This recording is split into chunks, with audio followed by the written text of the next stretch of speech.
अस्सलामुअलैकुम, यह चैनल पाक दास्तान और आप सुन रहे हैं सही अल बुखारी पार्ट 1। अनास रज़ी अल्लाह अन्हा से रिवायत है कि नबी सल्लल्लाहु अलैहि वसल्लम ने फरमाया, तुम में से कोई आदमी मोमिन नहीं हो सकता जब तक अपने भाई के लिए वही ना चाहे जो अपने लिए चाहता है।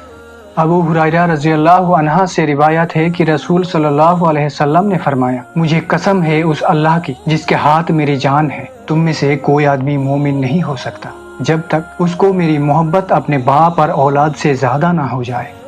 अनास रज़ी अल्लाह ताला अन्हा ने भी इस हदीस को इसी तरह बयां किया है, लेकिन इसके आखिर में बाप और औलाद के साथ तमाम लोगों से ज़्यादा मोहब्बत का इजाफा किया है।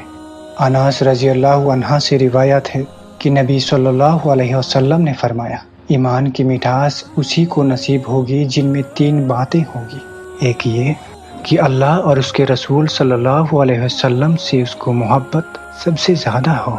दूसरी ये कि सिर्फ अल्लाह ही के लिए किसी से दोस्ती रखे।